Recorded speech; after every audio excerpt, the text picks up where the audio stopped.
Good morning, sports fans. It's Paul, PB from PB Sports Talk. Week 43 is here. Jam-packed show. Luke will join us in just a moment. I'll get him up on the screen. Welcome to all of you that are watching live and to any of you that are tuning in at a later time or date on a recording. Appreciate all your support. Have had a lot of interaction with many of you over the last week. And again, just ready to rock and roll here. We're like 30 or 40 days away from the NFL season, less than that for college. It's an exciting time and just cannot wait. Going to bring Luke in here in a moment. Welcome him to the show. Luke, you're on screen. How you doing, buddy? Good. How are you? Good. To see you. All right, PB for 3 here. A few things to cover. First, I want to give a shout out to my nephew Marino. Last week, his team in Michigan, 8-year-old Michigan District 4 champions, the Cobras, the Commerce Cobras, won their baseball championship. Proud of him. He's in the very, very bottom left-hand corner, number 3, with his hands folded. He's a great young boy, and his brother Dominic. Now I got to get him one. When he wins a championship, I'll have to do something like this for him. So congrats to the Cobras and to Marino. Job well done, guys. All right, so a lot of you have heard me talk about this. You've seen posts, etc., about the PB Sports membership that has now gone live on Patreon, patreon.com/PB Sports. You can become a member and get the deep dive and the full scoop and all the behind-the-scenes stuff and access to specific articles, videos, instructional for players, coaches, parents is all going to be there for you folks. Memberships, again, start at $4. Then it goes up to $19, $35, and $99 a month. Each of those have more and more. Like the $99 has everything under the kitchen sink, including promoting your business and tying you in with what we're doing. We're getting a couple of million views, 2 to 2.5 million views a month through all the different platforms. So it's a great opportunity for business owners. Pretty much everybody's a sports fan, so lots to offer here. Again, it's built for fans, players, coaches, and parents.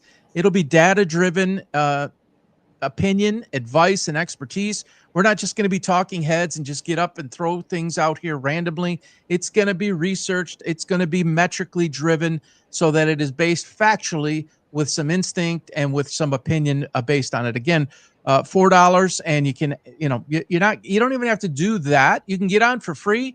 There's limited amount that you'll be able to see. You'll be able to follow some articles, some videos and such, but the more deeper stuff starts at $4 and goes up from there.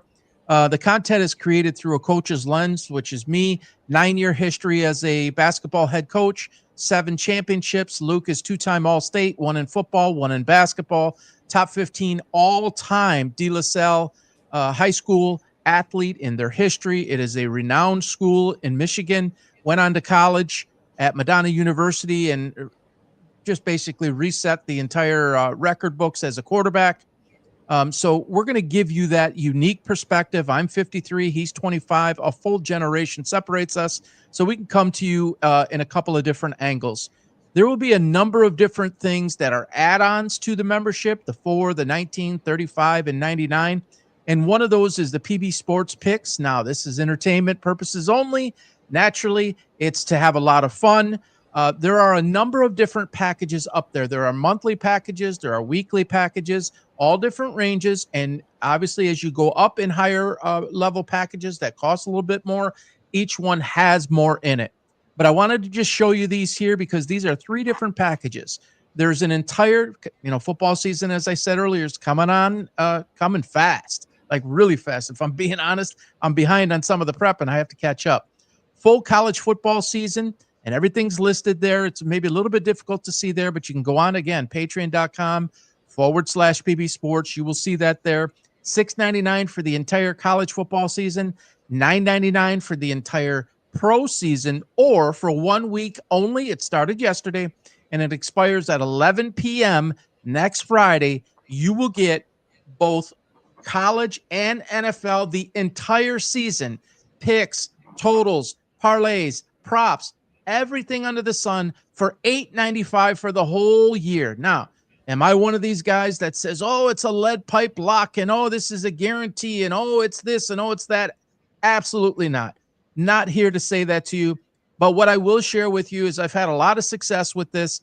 I don't know what happened in 2016 when I was in a coma and I was on life support. When I came out, something changed with the way that I see things. And it's in a lot of different areas in life, in creativity and certain things like that. Something just snapped.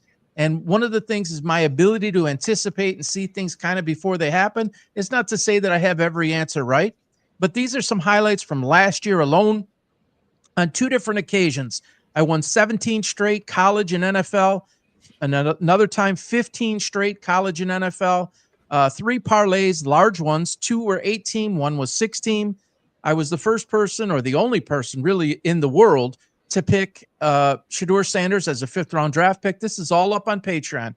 The parlays are not there. I will get that up either this weekend or Monday. You'll be able to see it. Not making this up, I assure you. The Shedeur Sanders video was up there where I predicted him in the 5th round, and I told Cleveland to stay away. They didn't listen. Jaden Daniels, 2 days before the draft in 2024, I predicted that he would be the best quarterback coming out of the draft, and Caleb Williams would be nowhere near him. In 2023, I picked the Lions to go 12-4, and they did so. In 2021, I picked the Lions to go to the Super Bowl within 5 years. This is now 5 years. 4 has been completed. I was so close in that San Francisco NFC Championship game, up 17.5. I thought I had it, and I didn't. TreVeyon Henderson, I have said, will be as good or better than Ashton Giante. I advised the Raiders to do something different, which was take Mason Graham. They didn't have the opportunity, even if they wanted to go that direction, so we'll never know. But I wanted them to take Mason Graham and then circle back at 37 and take TreVeyon Henderson. Didn't work out that way. Giante is going to be terrific, but TreVeyon Henderson is an absolute stud. He's way underrated. He was taken way too late. It'd be interesting to see how he pans out in New England, but it wouldn't be like the number one place that I would pick for him to go, but he will absolutely be a star. And I would say that what I am most skilled at is props. For some reason, that just sticks out more than sides and more than totals, parlays, is the ability to pick NFL and college props. So that'll all be coming up. Looking forward to it. Luke will be involved in this as well. Again, the modern, more fresher thinking former quarterback sees things even differently than I do. Even though I coach basketball for 9 years, there's basically no sport I'm more knowledgeable in than football, if you can believe that as a basketball coach. Luke has, both sides of it. As a football quarterback, different lens.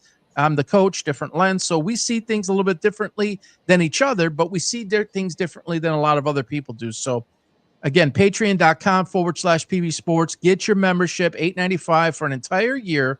You only have 1 week. And I'll be honest with you, we're not going to just keep discounting it. This is a one-time deal. It's basically 50% off. It's because this is newer, and we wanted to make that available to all of you. All right. That was a long PB for 3. That was about 7 minutes. Sorry about that, folks. All right, first topic, which is really an interesting one to me, and I have been very vocal, obviously, about Shedeur Sanders. I picked him to go 5th. I told Cleveland to stay away. You take Dillon Gabriel in the 3rd round as basically the quarterback of your future. I understand the Flacco acquisition. That's a veteran guy. He's 107 years old, but he's a veteran guy to come in and stabilize things. For an organization that is just all over the map, that seems to not be able to get anything right. I'm not a Jimmy Haslam fan at all. I think it all starts and ends with him. It's what he has, the tone that he has set there. I'm going to get to Luke here in a second, but I never agreed with the Shedeur Sanders pick for them. I told Cleveland to stay away. It's a lose-lose situation, in my opinion. I believe this is Dillon Gabriel's team, but 4 quarterbacks in a room, you almost can't win. And as I was doing a little bit of research last night, the Dogs podcast, shout out to you guys, and he did a terrific job. And hopefully we can do some crossover work together, because the Cleveland, this is what he does for a living, and he's in Cleveland, and I'm enamored with Cleveland from afar. And he totally believes that this is not Shedeur Sanders' team, and he's on the outside looking in. The way I think he worded it, and this is paraphrasing, He's not obviously getting any first team reps. He says by the time he's in there, he's basically throwing to equipment guys. So, Luke, your perspective as a former quarterback. I mean, I think we're both built the same way in that competition's a good thing, and you should have that competitive scrimmage practice, etc. Have someone kind of breathing down your back. But for quarterbacks, including a 3rd round pick and a 5th round pick, for a franchise that never seems to get it right, that doesn't have a lot of overall leadership on the team, and then has a longtime veteran in Flacco in the room, and Kenny Pickett, lesser of a tenure, but a veteran also. What are your thoughts on 4 guys in the room trying to get to 1? Yeah, so you know what they say, if you have more than one quarterback, you have 0. You got to have a guy. And I understand, the competition's a good thing, obviously, but it's when it comes down to making a decision, I'm sure in that room they have a better gauge of it than we do out here. Like they should probably know, and I'm sure the owners and the GM, the coach, they know what direction they want to go. And I think, who do you think who starts, you think? I think it's Dillon Gabriel's team. I have thought that since day one.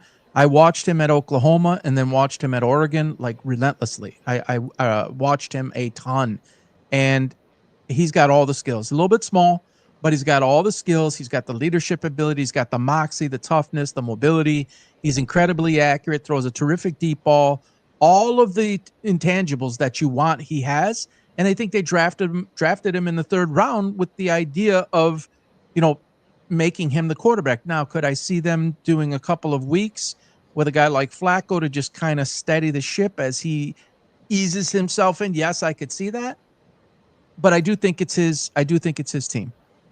Okay. That's a little bit different than what I project, I guess. But I guess. So what do you see?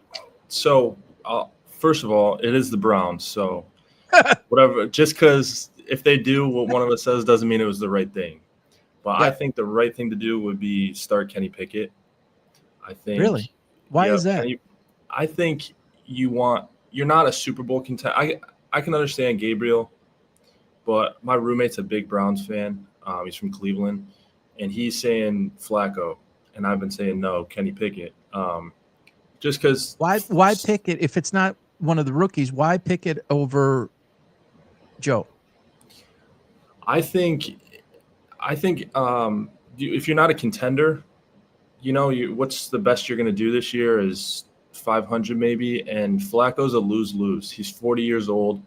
Even if he goes out there and plays good, you just wasted a year anyways. You're not winning the division. You're not making a run in the playoffs. So if you see something that you can build with Flacco, it doesn't matter because he's done anyways. So at least with Kenny Pickett, you get an answer. If he plays bad, he plays bad, and and you move down to Gabriel. Or if he plays good and it's something you can build off of, he's still young. And hasn't been that bad. He's somebody that could. He was hurt quite a bit. Right. Yeah, he's not that bad. I mean, he's good. He's I think I have 15-10 as a starter, which isn't amazing, obviously, but yeah, no, it's not terrible. I actually agree with you on the Flacco thing, in that there's no future with him as your quarterback, and I actually agree with that. But if you believe, so best case scenario with Kenny Pickett, what do you think their record is this year? Let's say he's the starter the whole year, all things being equal. I mean, who knows what's going to happen with Jenkins now or Judkins and what he did, with the alleged abuse. But all things being equal, what's their record projected, roughly, if Pickett's the guy, in your view? I think 500. Okay. I think they go 500. I think it's a really tough division. I mean, even if they have a good year, they still probably finish last in the division. At best, 3rd. So on that basis, if you believe that they're 500 at best and last in their division, why would you put him in there and not Gabriel or Sanders? Well, I think you did use draft picks. You did use draft picks on those guys, but I don't think you would go sign if you planned on drafting at least 1-2 quarterbacks. why would you go sign somebody like Kenny Pickett in the offseason? I think they see something that they like. And I mean, he is, like you said, kind of a veteran. So I think get Flacco. Flacco's there for veteran support, I think. And these guys, I think Gabriel and Sanders they're trying to make the team right now. Oh, come on. Come on. Do you think they're all going to be there? Well, no, I don't think – I don't think that the Browns will start the year with 4 quarterbacks. If you start the year with 4 quarterbacks, there's 2 things I see happening. One, you lose a roster spot to somebody else, right? You can't dress somebody else in an important depth position to carry 4 quarterbacks. That's unheard of. That's literally unheard of. So I'll tell you what I kind of got, this anticipation, this thing in the back of my mind. See, Shedeur Sanders on your roster to draft him. And now at this point in the rookie camp and now this camp, training camp, and as we go into the season, you're in a lose-lose. If you play him and he doesn't do well and you pull him, you got the heat of the world on you. If you don't play him and you, quote, don't give him a chance, which was all over social media. Oh, just give him a fair chance. Just give him a fair chance. Yeah. They see something that they are not sure of with him. I just don't think that if he was lighting it up and they felt that and remember, this is, I don't need to tell you this. This is more than his or any one of these guys' football ability. This is a full package deal in terms of the starting quarterback, 1 of 32. Does he have, now I got to say, I have been hard on him. I got so many videos out there on our YouTube channel at PB Sports Talk where I've driven him like a nail into the ground. I will give him massive props, and I did on social last night. The way he answered the question, which has been what's been lacking with him. One of the things that's been lacking is the immaturity, the arrogance, the entitlement, and all of that. He was asked about not getting first-team reps and what his thoughts were, and he said, I'm not involved in that decision. I'm paraphrasing. I can only control what I can control. I'm going to do what I need to do, and I'm going to give myself the best chance. Perfect answer. They have to be seeing something in the background that they don't like, that he is basically not getting 0 first-team reps.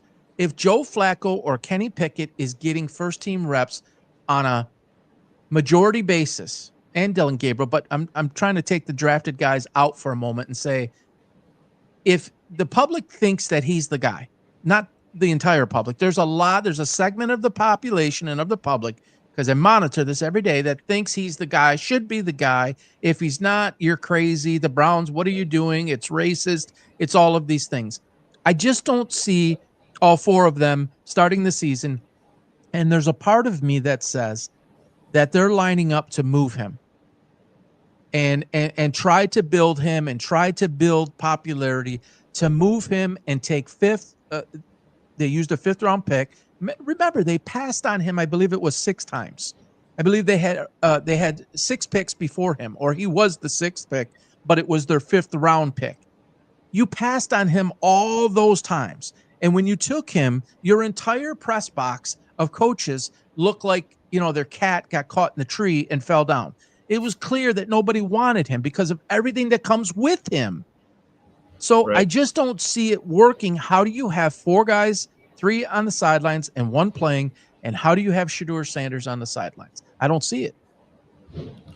Yeah, it does feel like he's the odd one out, just because I haven't seen anything come out of the camp from Dillon Gabriel, and he's apparently higher on the depth chart than Shedeur, and I've seen Shedeur highlights left and right. I haven't seen anything from anybody, actually, except Sanders.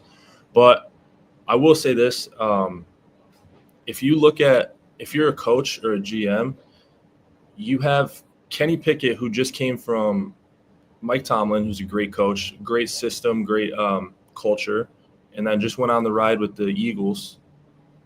And if you're trying to start from scratch and build a culture, there's a guy that's kind of – Flacco's a journeyman. The other guys are straight out of college. Pickett, I feel like they can put into that role to kind of lead things in a different direction. And that's why I'm saying right now it makes the most sense for him, because the Browns have spent how many years restarting over and over and saying, oh, let's just give this guy a shot, and then they switch. 25. 3 quarterbacks play in 1 year. Yeah. So maybe it's time for a culture switch, and I think somebody like Kenny Pickett could do that. Even if Gabriel ends up being better, at least the momentum's going in the right way after 10 games with Pickett or a season with Pickett. And yeah, and then notoriously quarterbacks that spend a year in the league spend a year in the league not as a starter. It's beneficial for sure. Yeah, they absorb and they learn. Right. So he's getting a lot of first team reps.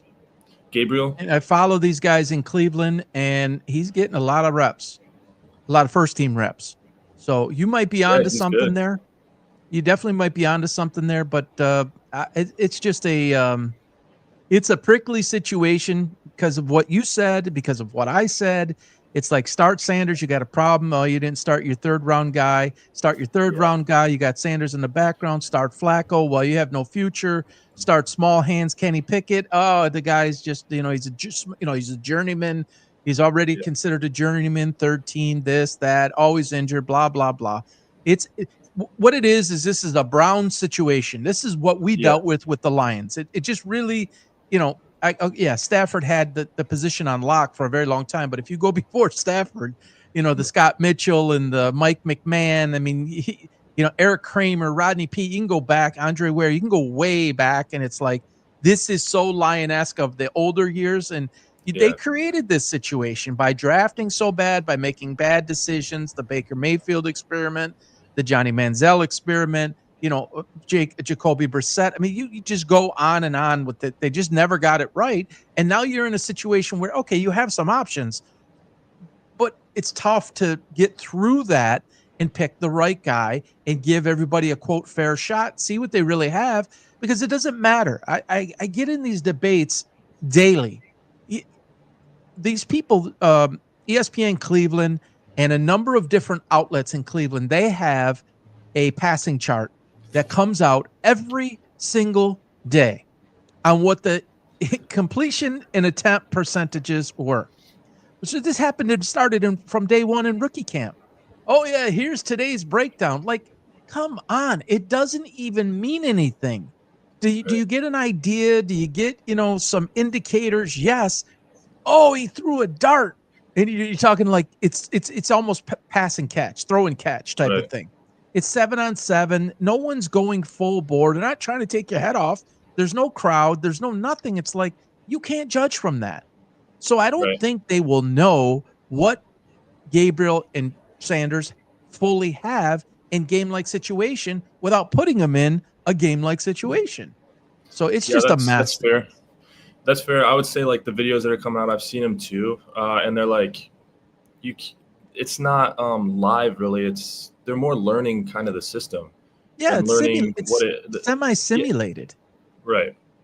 So to say, oh, he's lighting it up or whatever, like, come on, he's not. How many 7-on-7? I mean, you played in 7-on-7 tournaments, Under Armour and stuff, right? Yeah. The Nike. It's just basically run a route and show that you have the ability, right, to throw the ball kind of into a space, but there's nobody breathing down your neck or breathing down the receiver's neck. Yeah, I mean, it says something as far. I mean, even those tournaments and stuff, I'm thinking more 7-on-7 at practice. 7-on-7s at practice are, I don't want to say a joke, but they're for learning purposes. They're for chemistry, timing, things like that. They're not.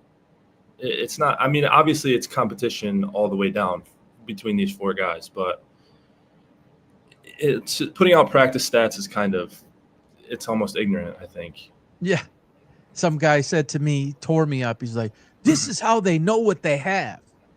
No, this is not how they know what they have. Again, indicators. Can a guy run the offense? Can he call out the plays? Can he move protection and things like that, even if they're doing it in whatever segment that is? But it's basically a glorified walkthrough, right? A 7-on-7 it's almost a glorified walkthrough. Yeah, for sure. And then there's like a lot of things of these NFL players coming, or college players coming to the NFL, and they know a lot. They're knowledgeable, but they're not even close to the pace of play. And it's just getting them acclimated to be in welcome to the NFL. And I don't see Gabriel, you said Gabriel's getting a lot of first team snaps, so they're splitting it up. Different times. Yeah, I mean, Okay. he's getting more than Sanders now. Yeah. Sanders should got a come lot out. in rookie camp. My Okay. understanding is he got a lot in rookie camp and he's getting less now. Now, is that by design? Did they see something they didn't like? Here's the bottom line. Every single organization needs to win. There are only 32 teams. Yeah. There is basically no team in the league that has more pressure to win than the Cleveland Browns. I mean, they are at the top of that list of you guys need to start freaking doing something. They have some of the greatest fans in the world. And I mean, how difficult we know, right? Yeah. How difficult would it be to be a Browns fan right now? I mean, they just revealed their helmet. Did you see this? Yeah. They revealed. I mean, that's a Lions and Browns moment. You reveal your new helmet on a dock, basically, right by the water, and the dude taking the picture steps where there is nothing to step on and falls into the water. And it wasn't fake, bro. It literally was not fake. It was legit. You can watch it. He goes to step thinking that there's ground there, and dude went splash. So you really can't it's top to bottom. You infested. can't do anything right. Huh? Yeah. It's top to bottom, nothing goes right. If they believe that Shedeur Sanders was an absolute, can't miss, he would be doing it. Period. He would be way up the chart. So I'm going to go with that they believe, like I've always believed it. I don't even think he was near even the top 5 in college, top 7 in college. So I definitely don't believe he's better than Dylan Gabriel. But they must see something that they don't feel comfortable with, whether it's performance or whether it's the other part that goes along with it or the mesh of it, and they just don't see it, or they're just looking to move him. There has been some rumor about that. I don't know how legitimate it is, but it's there. Anyhow, we'll see, but they're not starting. I mean, what are they going to do? The first week of preseason with 4 guys? But they're not starting the regular season with 4 guys. I don't see it. No. But question, how long into the season before Dion hits the media talking about how they need to play Shedeur? Well, I think it's already happening. Like he was with Todd Bowles at Tampa Bay practice for his other son. He was at practice the other day. Now, he cannot – I mean, I didn't think we were going here, but we're here. This guy, he cannot – and he's been sick. No, it's not a bad thing. And they haven't, let it out why he was away from the Buffaloes and was away from the office. He had some medical condition that they said, and he was healing up. I haven't heard the latest on it. But he showed up at Tampa Bay's camp, and he's talking to Todd Bowles. And, of course, his other son plays on that team. And it's like he cannot keep himself out of this. He didn't keep himself out of the draft process. Mark Trestman for Cleveland and him played together. They have what is believed to be a relationship. I personally believe that there was some involvement in there, get my son taken care of. Because he said, if there's one person I can trust my son with, it's Mark Trestman. So I don't think that he's going to stay out of it. And I'm telling you, if you keep him on the roster and you don't play him, you're in a bad situation because you're going to have a segment of the population, maybe even a segment of the fan base, maybe even a segment of the team that believes he should be in. And if you as an organization don't feel that way, I mean, the backup, the number 2 quarterback and the number 2 goalie, a lot of times is the most popular guy when you're a struggling franchise. Everybody wants to see that guy. True. So a polarizing guy like Sanders with the number 1 rookie jersey sales and all of the hype that comes with the family, the pressure is going to be so immense and so intense, you cannot look the other way. And that's what they're facing. And they might realize that now. And maybe that's why he's not taking the reps and they're going to send him off to somebody. There's a number of teams in the league that don't have a solidified, in my opinion, a solidified quarterback position, and they can use a guy like him to compete and try it out and see if it works and just run with it, right? More so than this when you spent a 3rd-round pick. How do you spend a 3rd and a 5 on a quarterback in your franchise like Cleveland? Right. I don't get it. And sign one in the offseason. Huh? And sign one in the offseason. Yeah, but I understand that part because you need some veteran. They have two of them. They signed two of them. So Right. anyhow, That's true. I'm glad that's not a Lions problem. No, 100%. My gosh, that's. We dealt with that. I mean, for they long enough. obviously have other things to worry about too. It's not just Yep. the quarterback. Oh, yeah. Yeah, he goes and they gets put 2 themselves speeding there. tickets. And maybe that's partly why. 2 speeding tickets basically going 100 miles an hour. I don't care what the speed zone is. 100 miles an hour is reckless. Yeah. You just got to think better. And you did it twice. And now your star running back, your future, right? Basically your future. Now it's just like it's a mess. Again, I feel Yeah. for them. All right. Moving on to one of my favorite situations is the Raiders. Again, I have a lot of videos out there. I think, Ooh. and I really want to get your thoughts on this, Luke. I'm a huge Brady guy. I think, talking about culture, bringing him in as a minority owner, Mark Davis turning things over, letting Brady get Spytek in there, which he had in Tampa Bay as an assistant GM, and giving him the GM role here. And then bringing in a guy like Pete Carroll, stabilizing, steady force, a young 74 dude, chews gum faster than I can walk. It's like the guy's just had a lot of success. Say what you will about the guy. Is he going to be there for the next 5 years? No, but I don't think they hired him for that reason. I think they hired him to come on in to stabilize a franchise that was failing, a brand that used to be one of the greatest in the world that's been a laughingstock for quite some amount of years right now. And all the coaching changes with them, much like the quarterback changes in Cleveland, it's like the next guy, 2 years, hire him, he's out. Then another 2 years, hire him, he's out. Josh McDaniels and Pierce and all of these guys, it's like he changes that. And then, if you're the Raiders last year when you need so many players, would you take Brock Bowers where they took him? You could argue that and debate that he had so many other needs, but you have him now. And you went out and got Geno Smith, who obviously has history with Carroll. You drafted Giante. You got a solid guy like Jacoby Myers. You've got an absolute wrecking ball in Mason Crosby. You've got Thornton from Tennessee, and you've got Jack Beck from TCU. They've got guys, and now they have leadership. And I got them at 11-6, as you can see, the 25 prediction. I did that weeks ago, before rookie camp even. What's your thoughts on them and what they have to offer this year? I think they're going to be most improved team 2025. I'm not going to hate on that. I think they did do a lot of good in the offseason. I think the Carroll, Geno dynamic's a good thing. But you're right. They do have guys, but I don't think they have enough. I think Myers is not a tier 1 wide receiver 1. Bowers is one of the best. But if you look at Carroll and Geno, they had DK, they had Smith and Jigba, they had Kenneth Walker, they had guys, and they missed. You didn't even say Tyler Lockett. Tyler Lockett, right?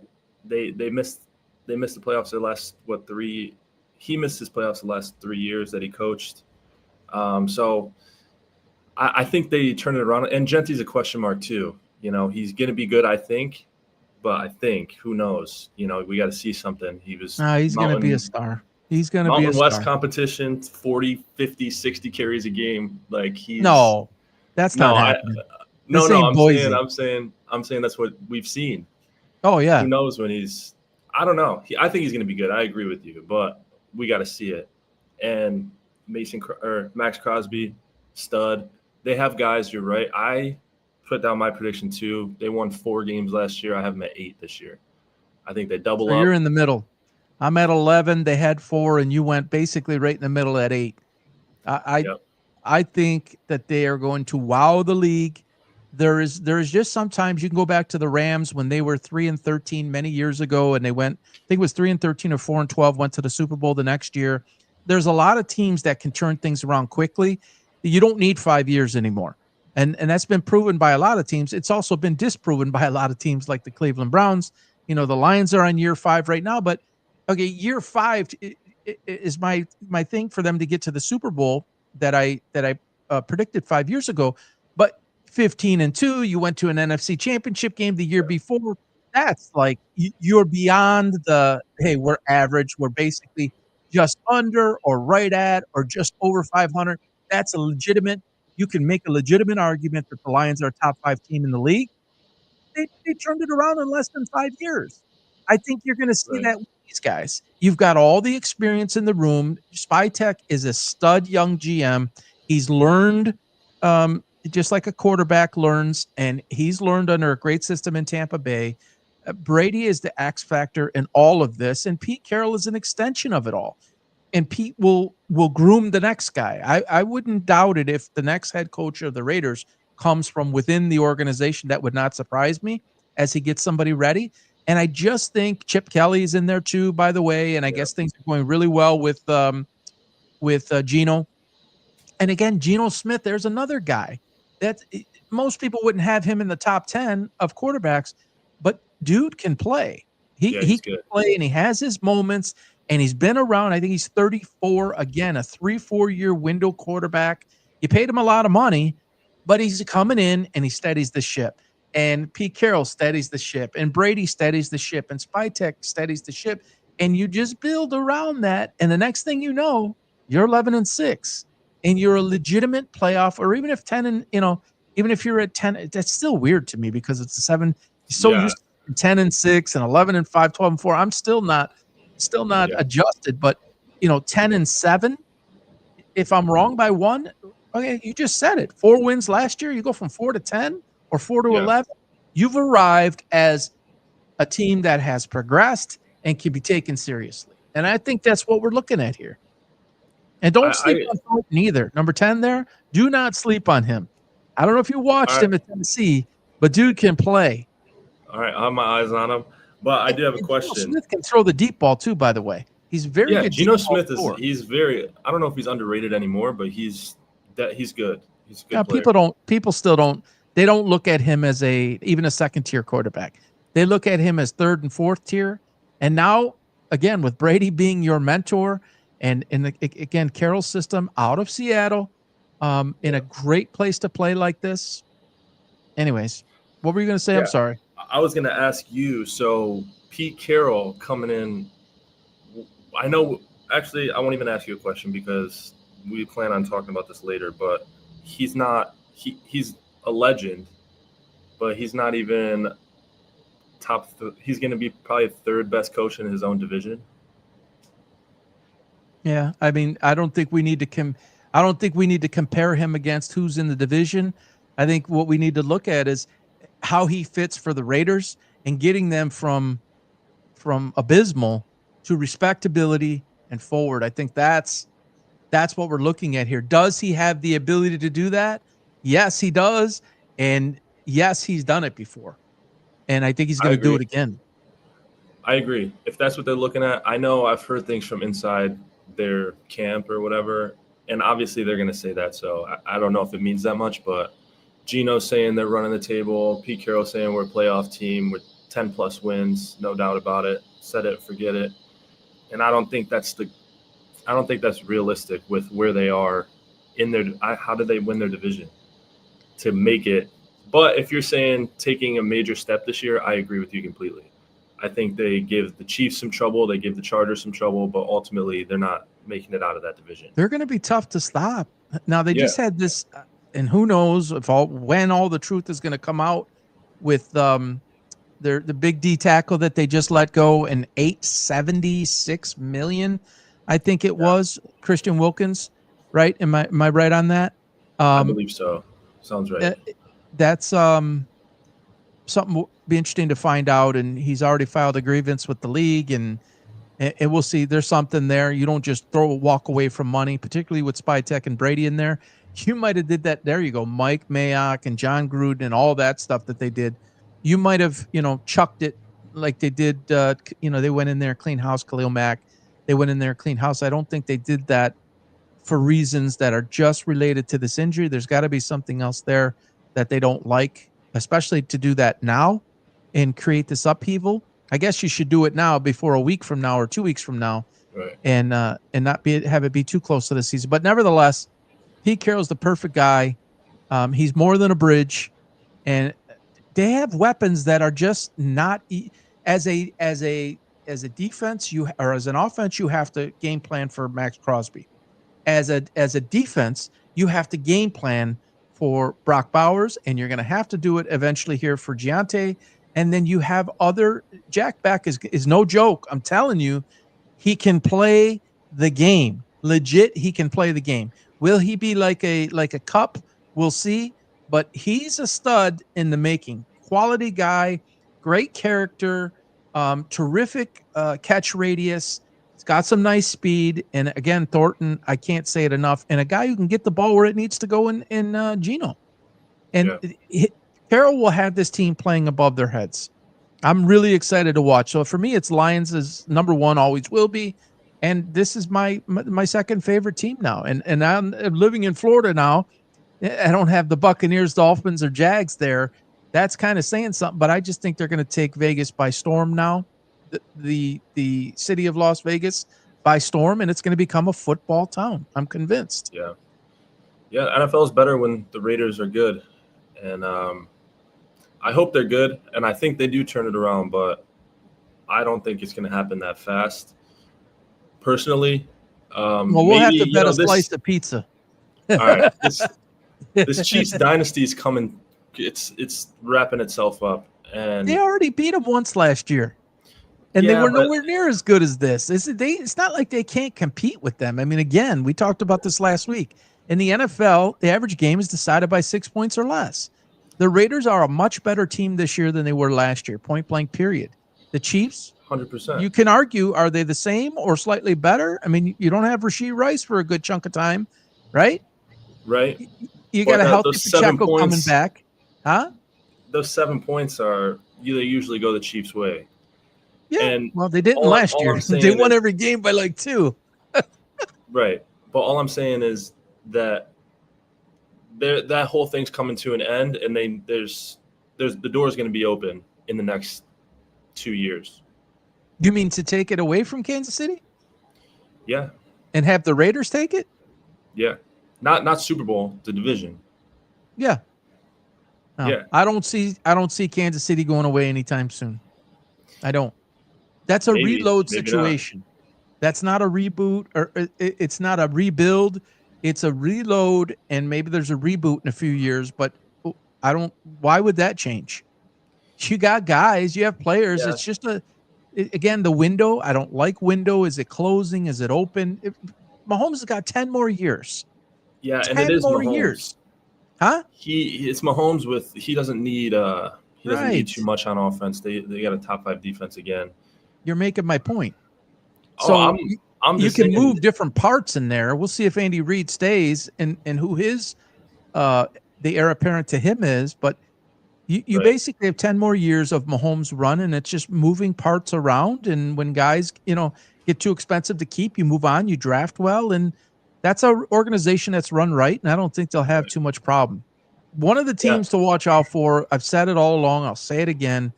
I was a big Bo Nix guy, and you got to watch out for Denver.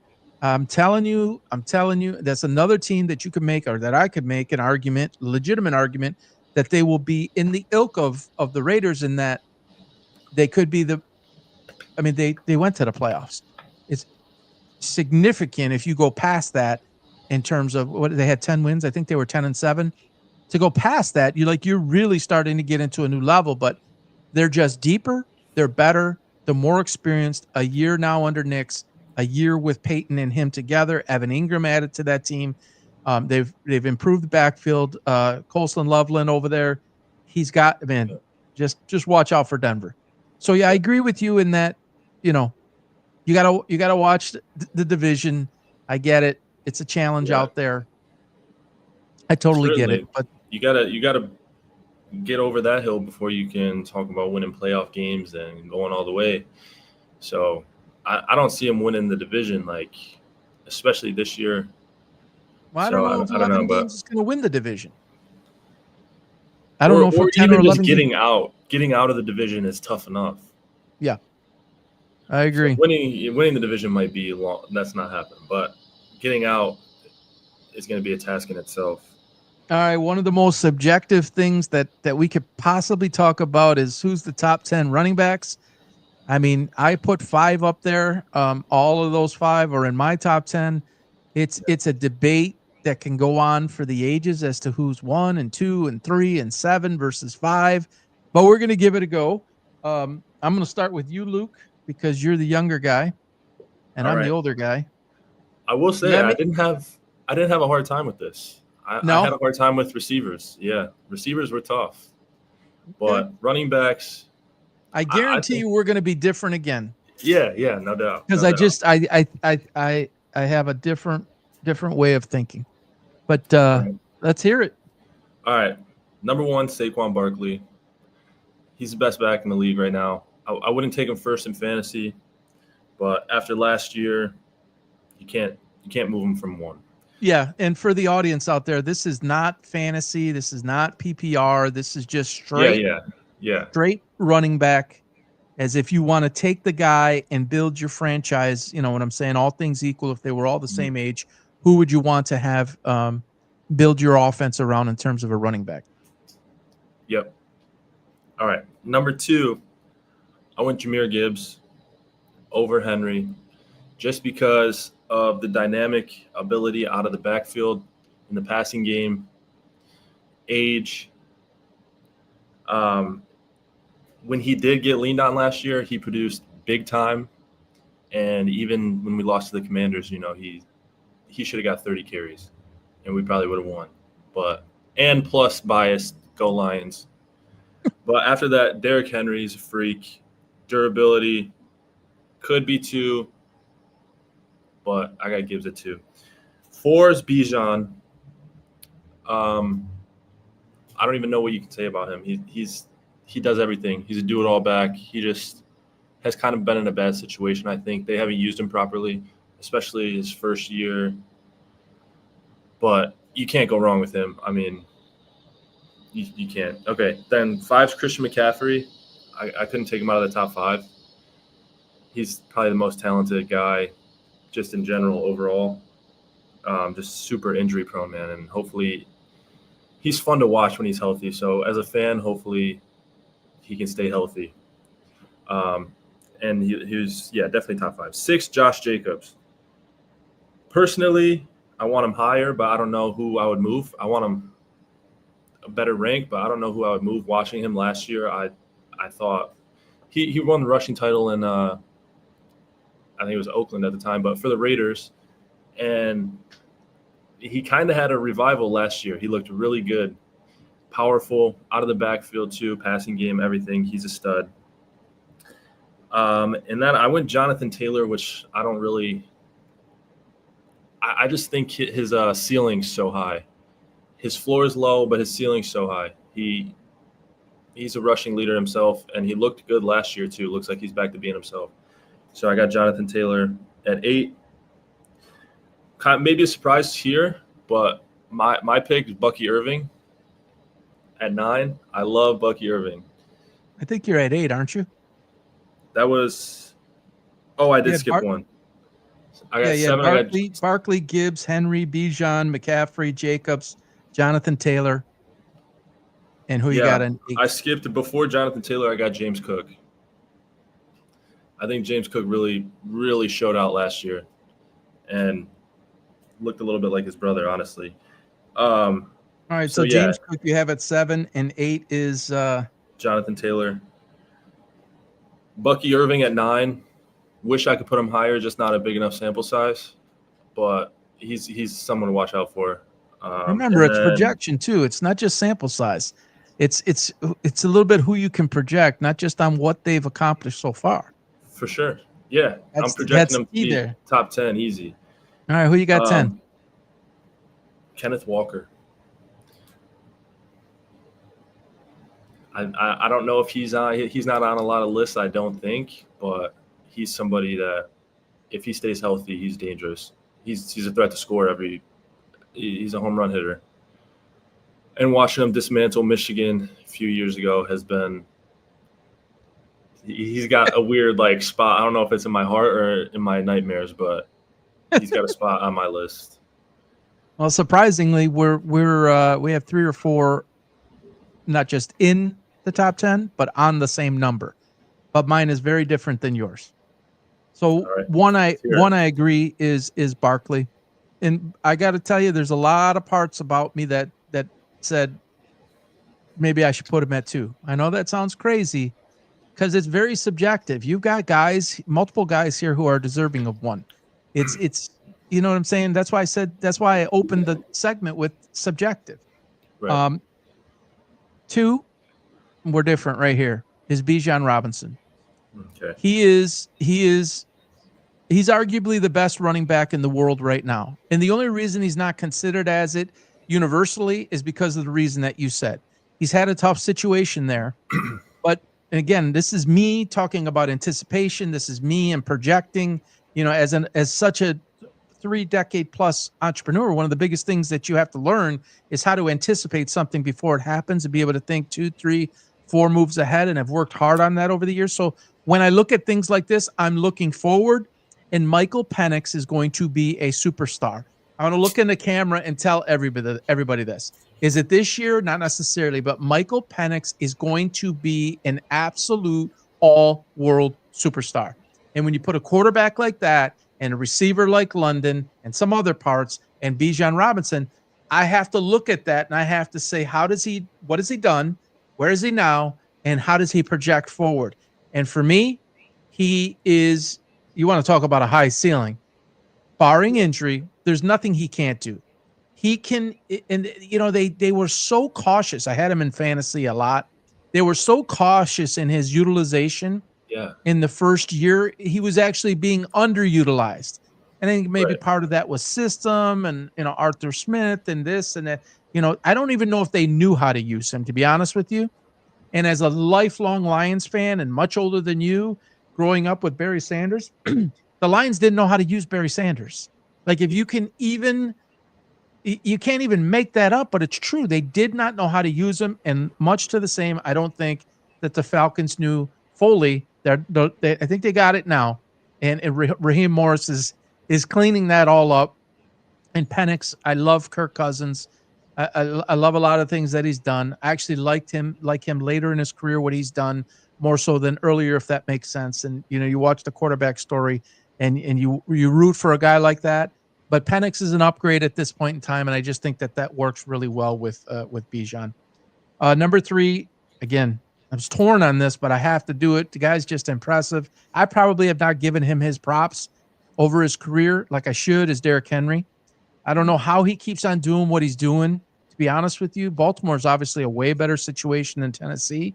In my opinion, it gives him just, the versatility with Lamar Jackson.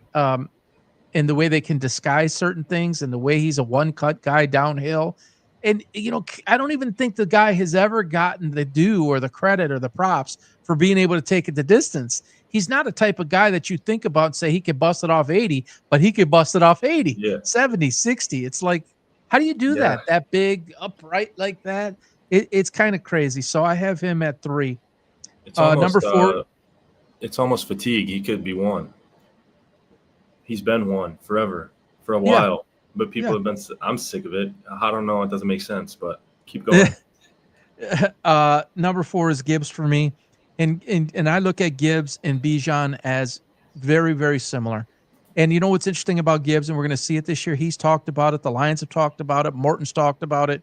He's being split out wide a whole lot more. So I think what you're going to see is a lot more of the Alvin Kamara type usage. Yeah. They were doing that previous. It's not like Ben Johnson didn't do some of that, but I think you're going to see more of that.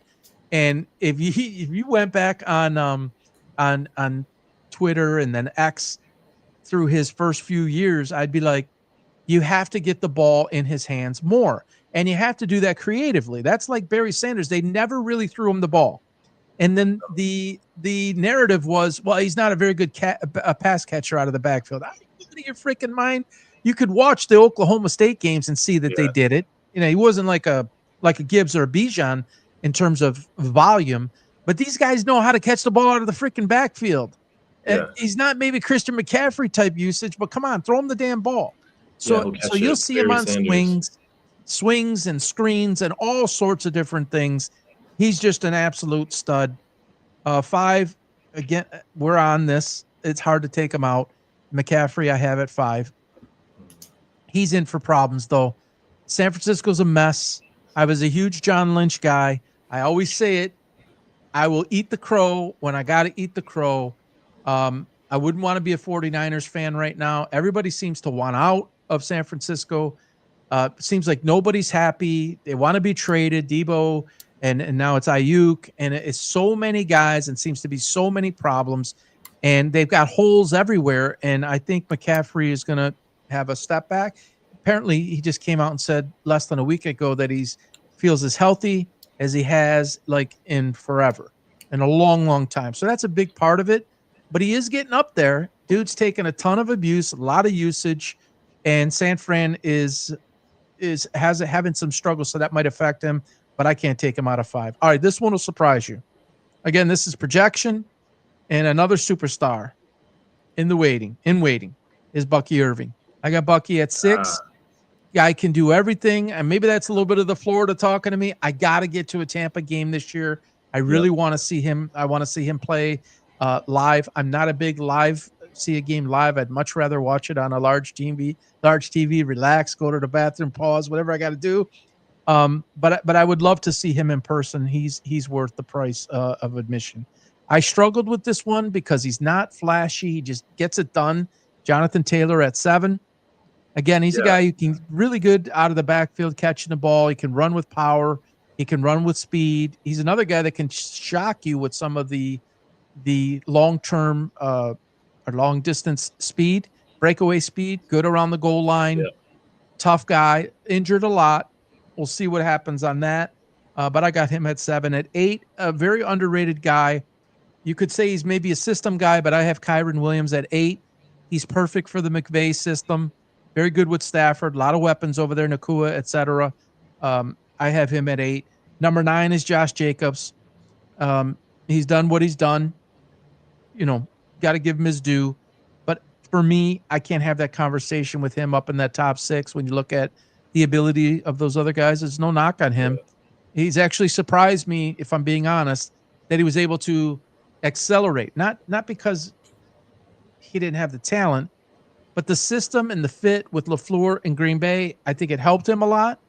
And maybe getting away from the Raiders and the former regime helped him to get to a more stable organization that understood how to use him, that wanted to think run first. You're breaking in a new quarterback with Love. It was probably really good timing. So I got to give him his due there at 9. And then 10 is Kenneth Walker. I think we both had Kenneth Walker at 10. Another do-it-all back. Really, maybe top. Again, they can all do it. But he is terrific out of the backfield. Yep. Terrific runner, but he has sensational hands.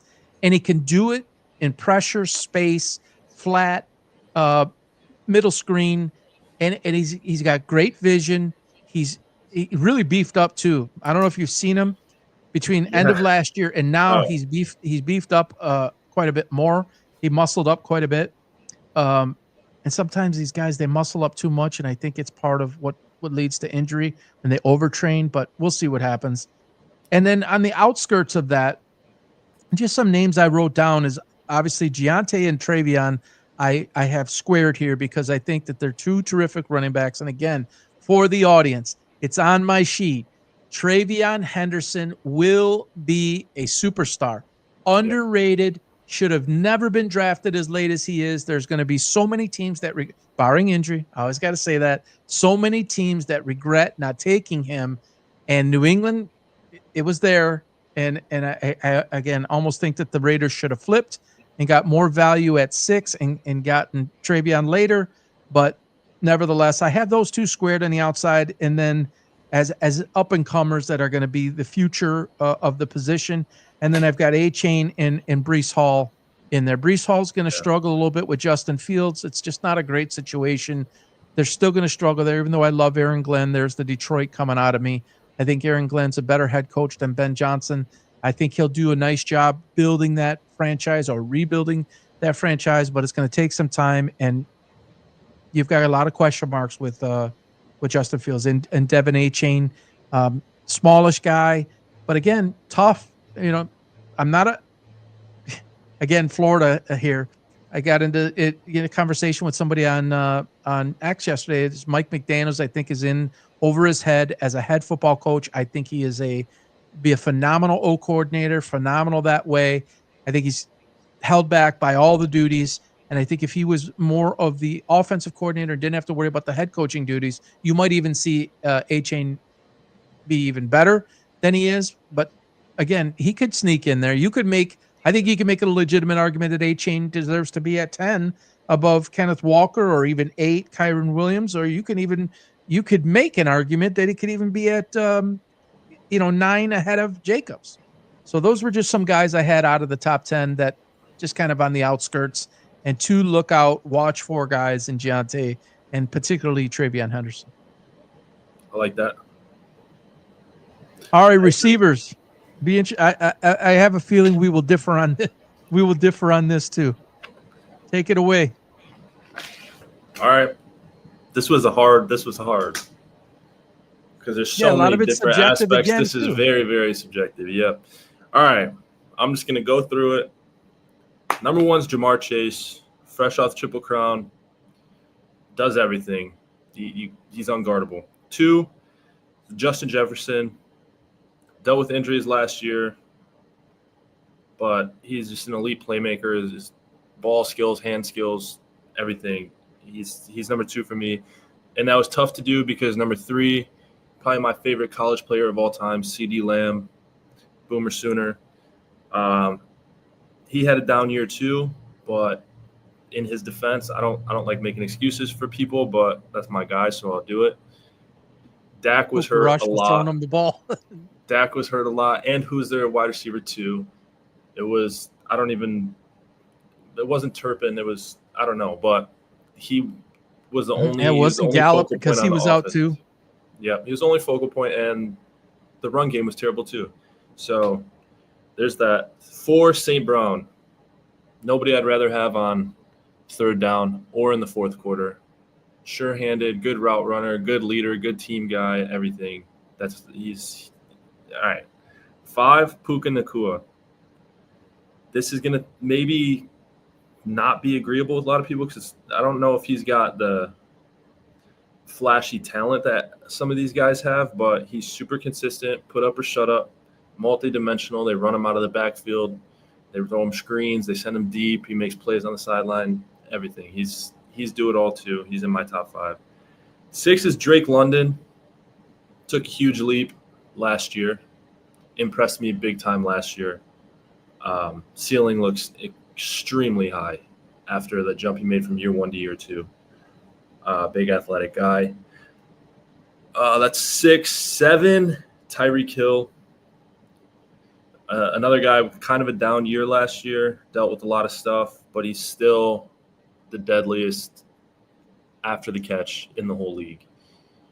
Get him the ball in space, and you're not more scared of anybody else in the league, I don't think. And then 8, 8, I got Brian Thomas.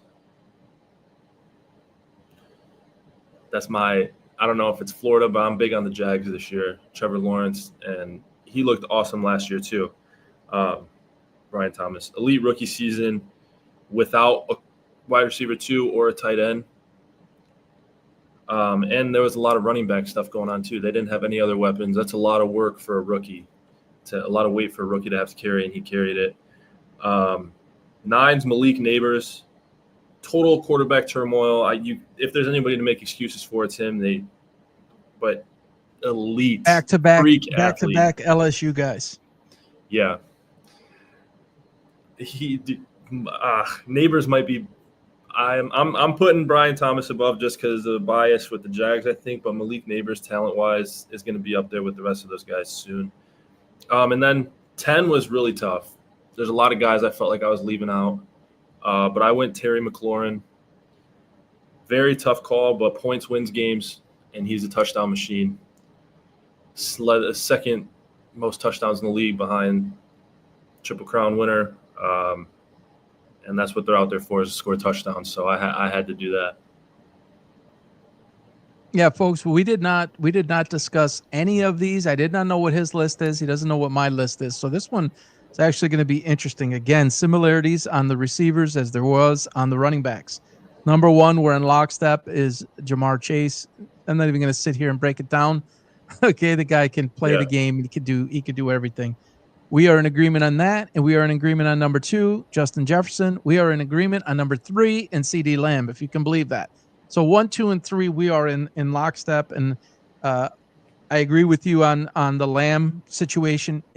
Dude's injured a little bit too much for me. He seems to have a lot of issues, but I'm not a Dak Prescott guy, and neither one of us noticed. Last week we did not have Dak Prescott in our top 10.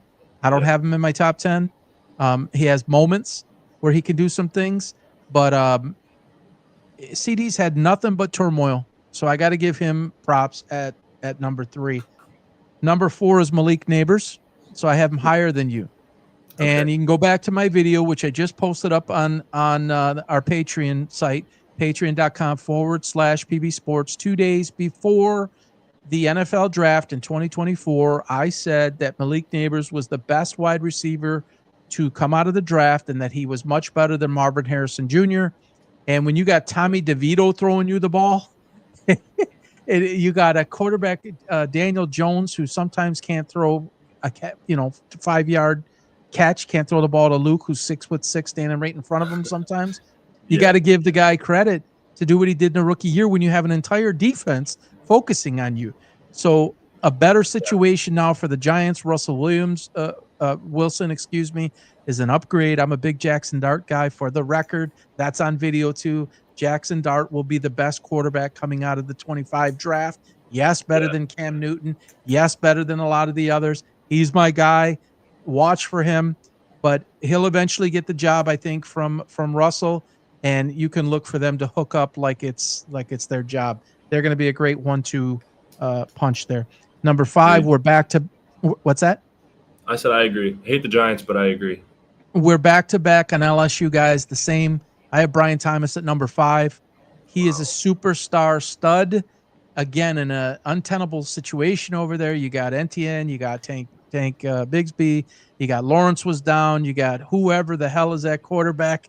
You had Evan Ingram was injured a lot. And dude just making plays, and he can do everything. He can run everything on the tree. Short, long, over the top, long, take a bubble screen and go 70. All around guy, and I think we'll see a huge jump for him this year. Number 6, LSU guys in the top 5. Yeah, wow. I mean, I just said 2 guys, but yeah, 4 LSU guys. Holy smokes, man. Lost my train of thought here. So number 6, I agree with you on this one. You had him at 5. Is Puka Nacua. I have at 6. Man, is he tough. Yeah. He is tough, and he has deceptive speed. A big guy, strong, with, again, deceptive speed. He seems to be able to make every catch, makes clutch catches, very good around the goal line.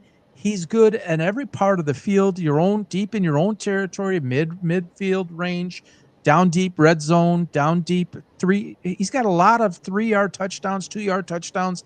When you know he's a target.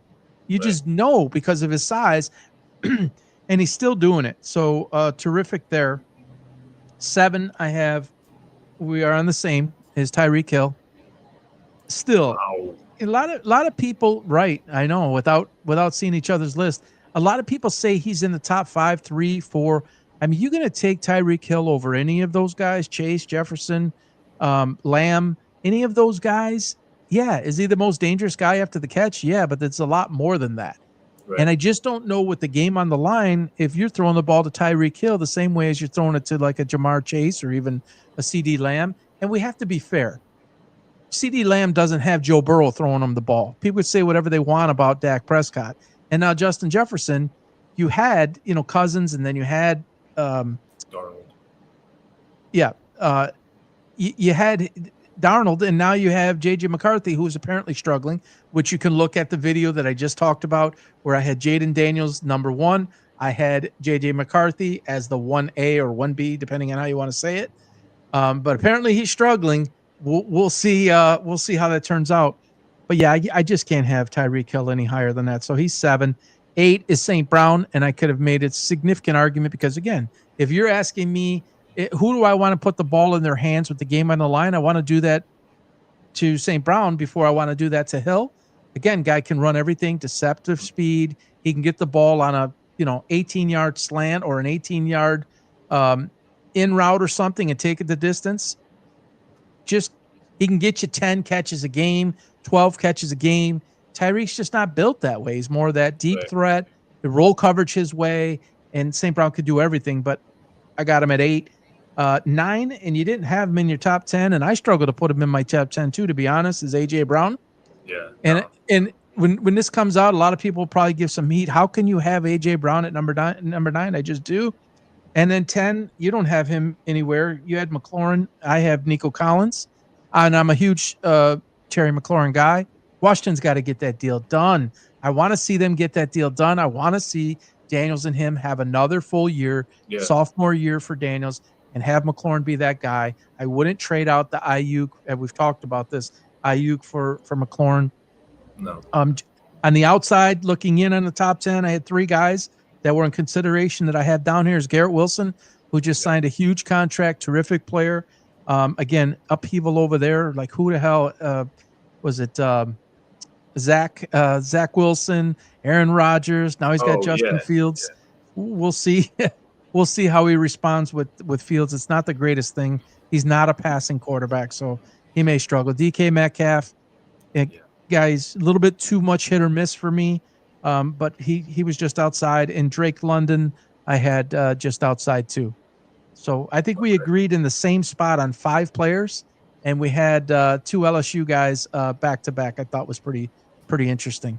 Yeah, for sure. But so many subjective, and you can interchange a lot of those pieces and parts, and a lot of those guys, it depends on system, it depends on quarterback, it depends on coach. There's so much that factors into that. I mean, Justin Jefferson. It's crazy we were that close, honestly. Yeah. Justin Jefferson does not have the same situation as Joe Burrow. A lot of the guys don't have the same situation as Joe Burrow, right? So interesting to see. Another thing, anything else to add on that? Yeah, Tyreek Hill, he's really known for his years with Mahomes. So that's another great situation. Probably the best situation you can have, especially with Kelsey hooking in the middle, and Tyreek Hill just had over the top all day. Don't forget Andy Reid. Don't forget Andy Reid and how formationally how he put him in positions to succeed. Not that McDaniels can't do that, because that's his strength. I don't believe again, not the head coaching part is his strength, but formation and getting guys in space and getting them, where they're most effective, they're similar that way. I don't think Tua's it's Tua's problem, I think. How can you not get that guy the ball? I don't know. How can you not Tyreek Hill the ball? He's had games in the last year with like 2 catches or whatever. Like, you got it. Well, don't forget Jalen Waddle. He's a terrific wide receiver, and he'd be the number 1 on a ton of teams. I'm a huge fan of Jalen Waddle. Do you like him? Yeah, he's good. Tyreek Hill. Like him a lot. Yeah. All right. Final segment here is covering 3 basically random topics. We're going to start with Cam Newton. Just quick background as far as me and what I think of Cam Newton. I was never a fan. All the way back from stealing the laptops, I was just never a fan. Florida. I didn't care for him at Carolina. I didn't like the way he handled the Super Bowl. I didn't like the way he walked off the podium. I didn't like the way he acted and led that team. When he went to New England, a lot of people said, oh, he's a great leader. He's a great team culture guy. Obviously I'm not in the room. I didn't really see that. And his comments, when he showed up on ESPN, I said, boy, it's kind of like the Cleveland Browns. When we say it's a Cleveland Browns thing to do, that sure was a ESPN thing to do. And then they broomed him out of there. And now I guess he's got his own show, and he threw Dan Orlovsky under the bus. He said that Jalen Hurts is not a top 10 quarterback. And he's probably, this is a hunch. I haven't delved into the situation too much to understand the motive of why he would say that.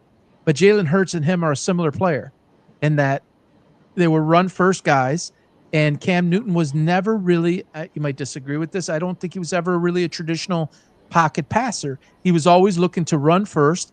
And when he had to throw the ball and not run, he struggled. And I think Jalen Hurts has now taken that jump where you can put him in the pocket, take a 3-5-7, and we've talked about this in the past, any one of those step drops and make the pass that he needs to make, whether that is in space, whether that's in a window, whether that's over the top to AJ Brown or to Devontae or Dallas Goedert or whatever. Guy can make every throw and makes people around him better, and I think that's why he attacked him. And I want to get your thoughts on that. But the number one thing that I want to get your thoughts on, as you were a quarterback and an all-state quarterback and led your team to a state championship and then went on to college to do a similar thing, not a championship, but everyone's got to look to you. And I'm just going to say it. This clown comes out and says, and I posted on it and I got like 70-something likes, 70-something hearts on X, and 3 people that say, you don't know the guy. No, I don't know the guy. But what we go by and what he says and what we see, he said he would take an MVP over a Super Bowl title or ring every time. What are your thoughts on that? Like, how do you even digest and That's terrible. Reason with that? Even if you think that, you can't say that out loud. Exactly. You know, there's like, obviously you're the quarterback. He's obviously a self-centered guy, you know, but just how you can tell by how he talks in the media and stuff. But you can't say it out loud. We're human. We have that urge, like we want that. Yes. But you don't, especially when everyone's looking at you. You can't say that stuff.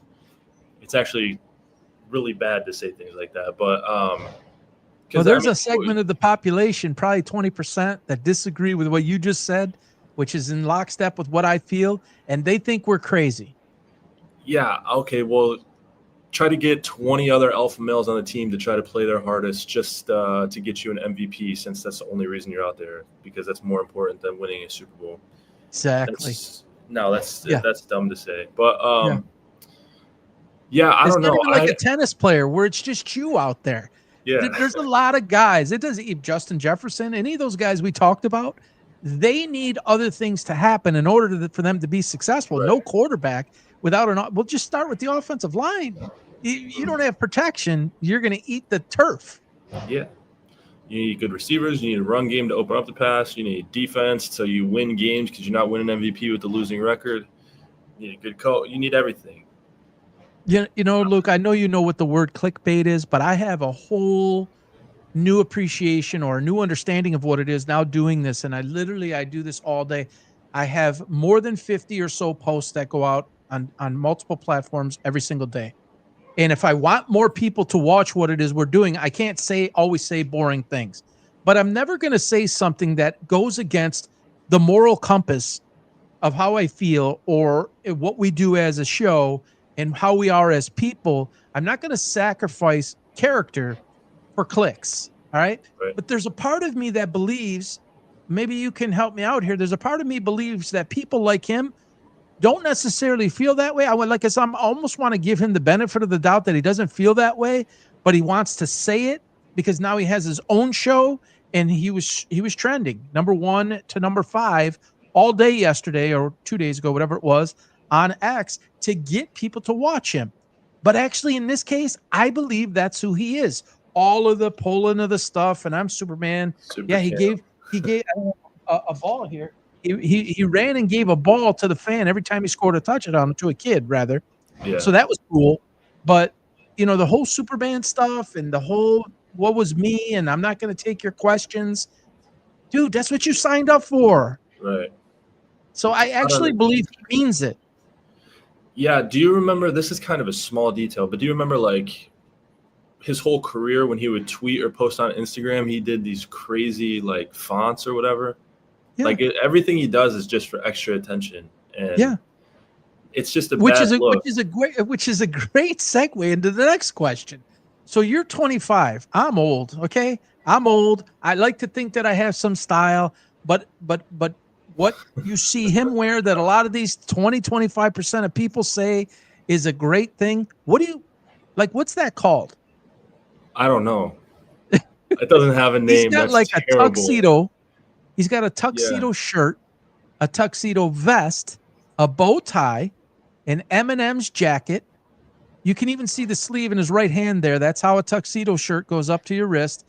He's got hair, I think, is coming through. I don't know if that's through the back Cut a hole or on the top there's of a the hole hat. in the top. Is it cut out? What? Like, I don't know. what And is that's only that? the top half. Who knows what he's got on the bottom half? But I don't know. It's all it's attention, man. He's Look at me. attention seeker. Yeah, for sure. But I will say this though, as far as the Jalen Hurts thing, I think I need to see the video of how he said it. If he just sat here like we are right now, ranked the quarterbacks, and then somebody came at him and said, "Oh, Jalen Hurts," and then he explained why, I'll give him some slack because he shouldn't have to. He can, you know, if he has his reasons, he has his reasons. He's talking about sports, whatever. But if he came out and said, Jalen, just attacking Jalen Hurts for no reason, dude, come on. Then that's bad. I think what we'll see come out in the long run is he's the guy right now. Jalen Hurts is the guy right now that is most similar to Cam Newton. He scores all those touchdowns down on the 1 and 2 yard line. What did Cam Newton do? You know, the whole tush push and everything. He believes probably that though it wasn't done the same way, but that sneak from 2 yards and he's 6'5" or whatever he is, who was going to stop him? And he was so big and strong. I believe he believes that Jalen Hurts is a threat to his style of quarterback. I think it's very calculated as to why he targeted him because they're similar. Right. But I think Hurts is already better than what Cam Newton was in the whole span of his career. That's my opinion. And I think that Hurts can get better. And I don't necessarily think that it's and let's remember who Cam Newton had. He had McCaffrey. So if you want to make the argument that Hurts has Barkley, well, you could make that same argument. Now, Cam Newton never had the wide receivers that Philadelphia has. You could make, or the offensive line. All right. Yeah. But Jalen Hurts didn't have his size and some of his freakish ability either. So it's 6 and 1 half dozen the other. There's no reason to even compare rosters when Cam never won. Well, and that's another thing. If you want to take it a step further, not only are there similar styles, but Jalen Hurts has won, and Cam Newton never won. He didn't win the Super Bowl. In fact, he got dominated. And in the biggest moment, he came up the smallest against, what was it, Denver? He didn't perform as was expected. And Von Miller ate him alive, literally ate him alive. I can't believe I remember that. I don't know why that sticks that way. But anyways, I just think that when we talk. Go ahead. When we talk about youth players and what the problems are at the youth levels, this is what they see. This is what they look at. These two goofballs, I was going to put it up here, Stud and Buds, whatever, these two girls from the WNBA, they got this podcast and they did a live stream and it got 20,000 people. And I got hit up on X yesterday. I think it's a total joke. They're sitting there all slouched over, and the way they're talking, and they got glasses on and all this hip hop stuff. And it's like, these are what the girls are watching. These are what mothers are allowing their children to watch. So you become that. She's the gal who was grinding on, one of the girls who was grinding on Angel Reese in the club that I put up last week. And it's like, these are the examples that the young people see, and people don't understand. Caitlin Clark's fame, popularity, the reason for the spike in the WNBA is as much because of the way she carries herself off the court as it is her game on the court. Now, did they get a Twitch live stream of 20,000 people and they're getting talked about? Dave Portnoy is a big, obviously, voice out there, and he's talking about it. Are they getting traction? Yes. But on the grand scale, the public does not accept it. It's a small segment, less than 30% or less than a third of the population will accept that type of language, behavior, actions, and it's the same thing with Cam Newton. It's just, if you don't have any children, neither do I, but if you were to have a child, do you want them growing up talking about me all the time? No. Doesn't work. And that's, obviously we're adults and we're sports fans and everything, but as a person in those shoes, you got to know your audience. You got to know, not worried about us, say whatever you want, but there are kids watching. There are kids that, my point is, we're not watching, looking up to these people. We're grown-ups, but these kids are looking up. Like, I want to be that. I want to be this person. I want to act like that. I was like that. I would, as soon as I turned the TV off, I would walk different, like just like Tom Brady or whatever. You act like these people. You really, really want to be just like them. So you got to know that and kind of stop looking like the me stuff, because it's not just you. Is there anybody your age that you would say right now that supports, again, your age, not when you 10 years ago, your age now, people that are your same age, do they believe in his theory that I would rather have an MVP than a Super Bowl? Do you hang around with anybody like that? I was just going to say that. Not maybe, but none of my friends, I don't think. My buddies would say that's ridiculous to say. So But if you were in a circle at a club or a party or whatever, birthday party, whatever, and it was a cousin or something, and they started talking about, man, Cam Newton, I love what he's doing, and he's got his own show, and I love his style, and yeah, I think it's most important to have an MVP. Like, would you say anything, or would you just stay quiet? Would you debate that? I would ask if they ever played before. I would say, have you ever played sports before? And if so, is that what you thought while you played? Because that's glad I wasn't on your team, And exactly.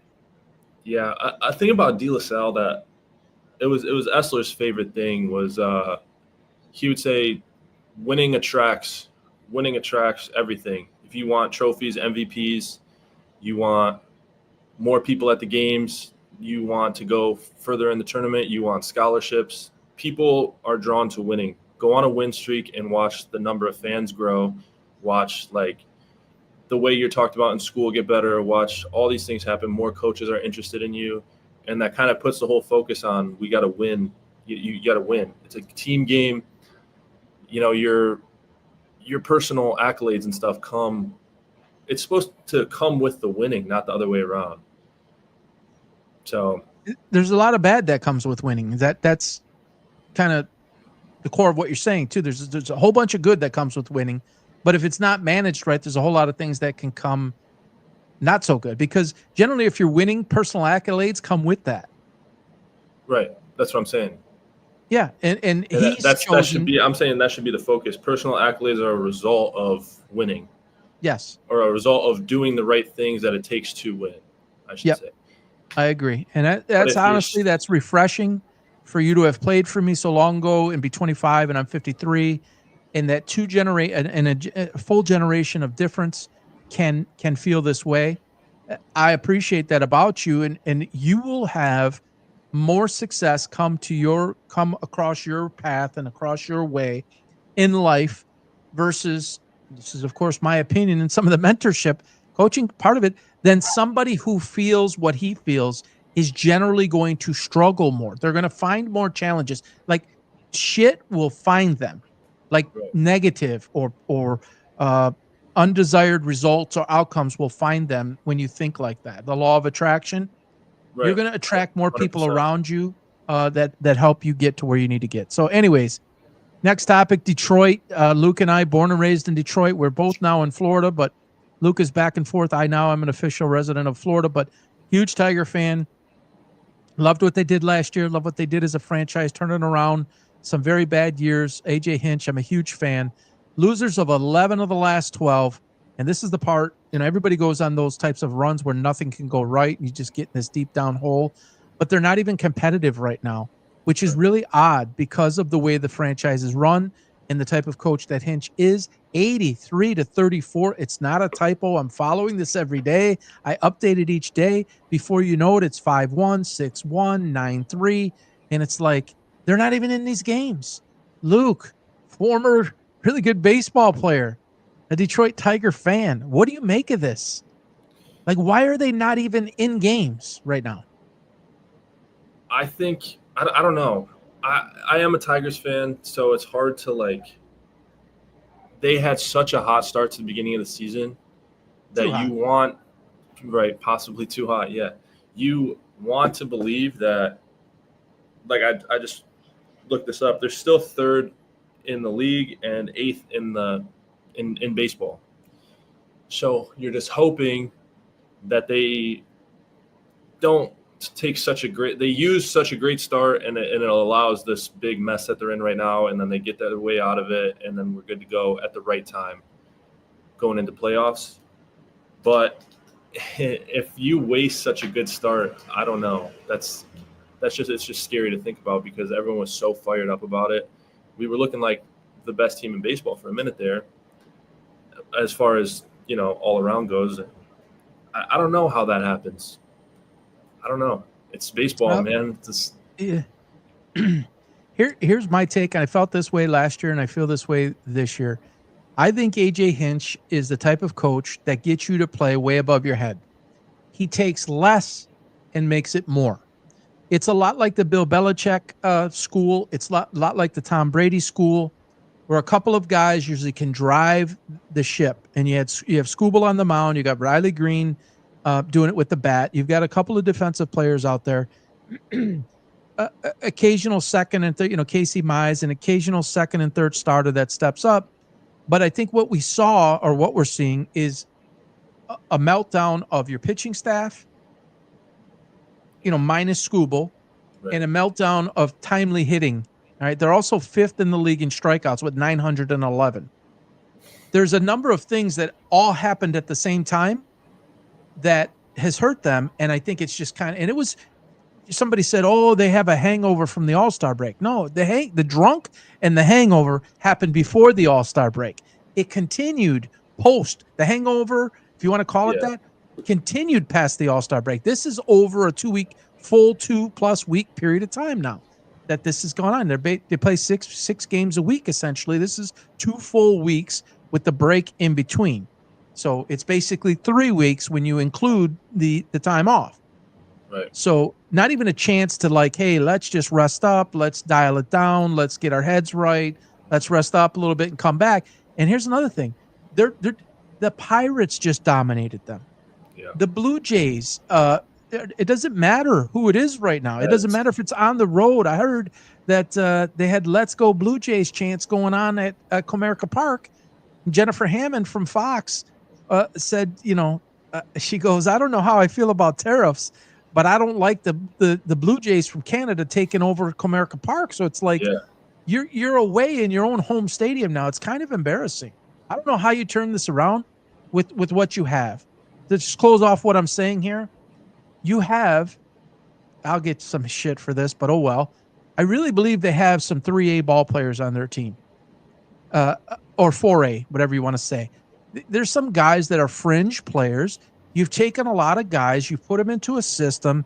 They play a lot of small ball. Hinch is a terrific coach. Get them on, get them over, get them to third, get them in.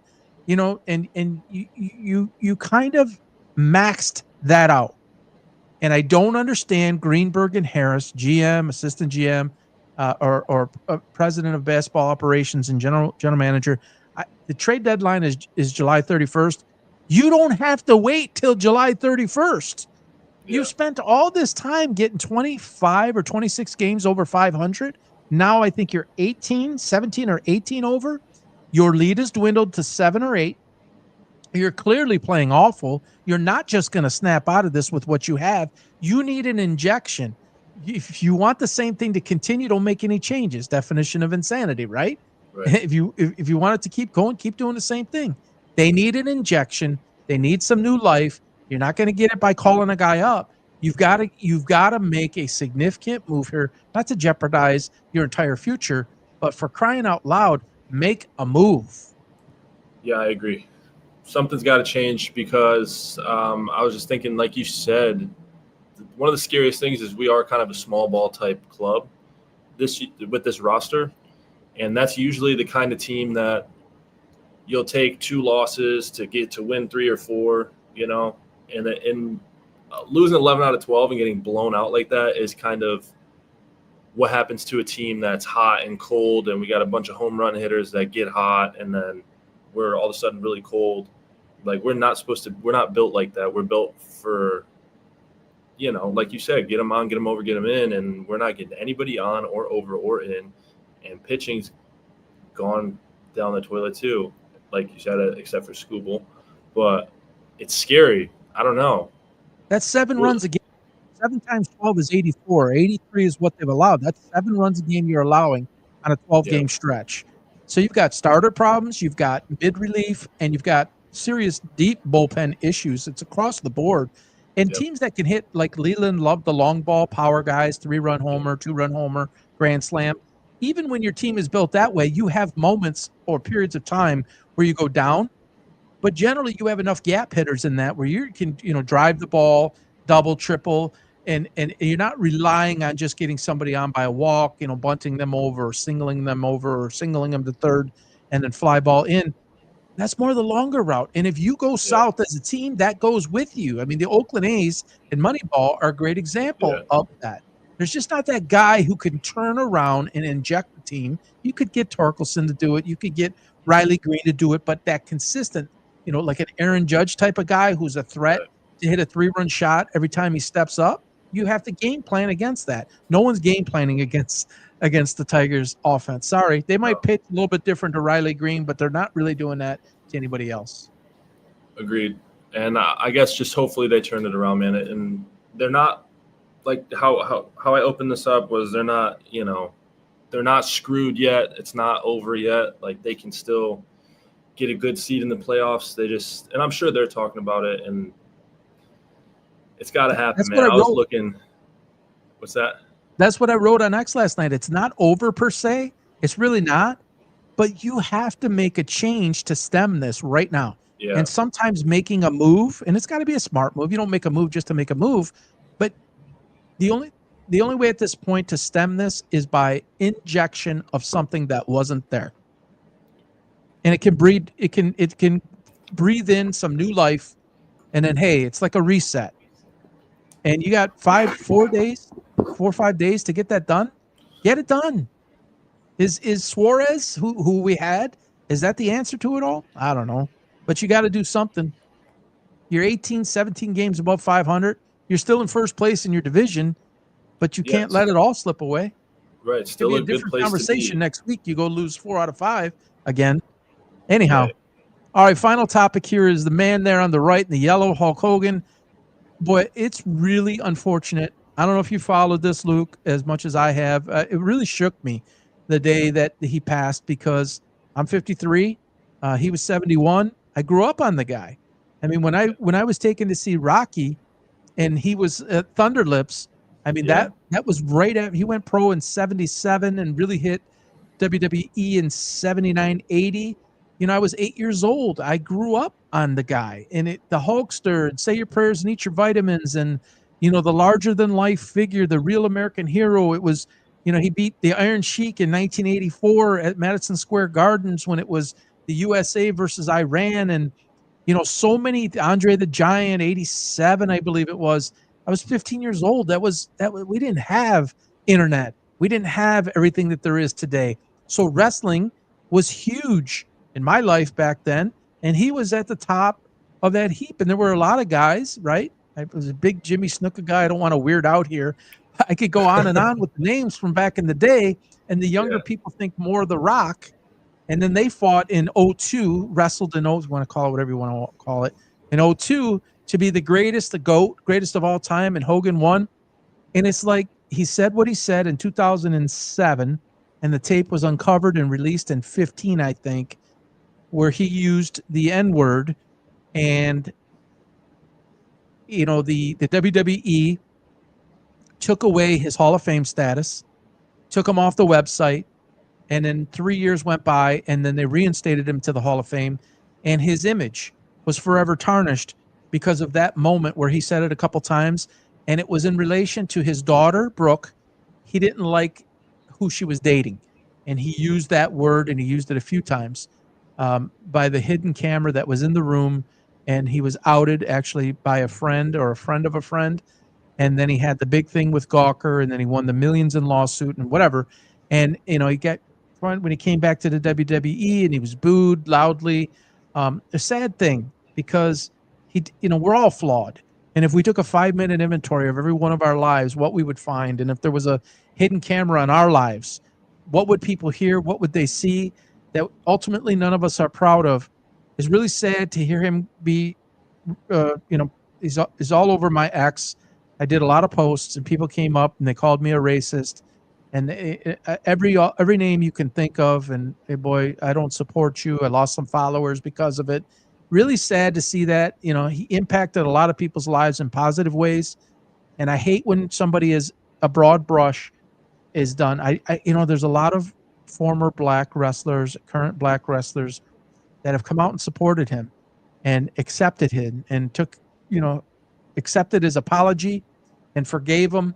I know you're a little bit young for him to be like really in your era, Luke, but what I want to tell you about a larger than life figure as a kid growing up, and this whole ripping the shirt off and Hulkster and Hulkamania running wild and all that, say your prayers, eat your vitamins.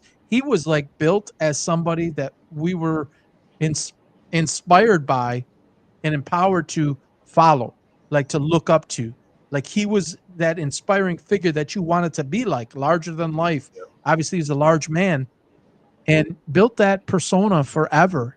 And then went into the NWO and TNA and Hollywood Hogan, and he became a heel and back to the yellow jersey or the yellow shirt and ripping his shirts off. Just really sad to see. I have video that I found where they were actually taking him out of his house and they were still pumping his chest.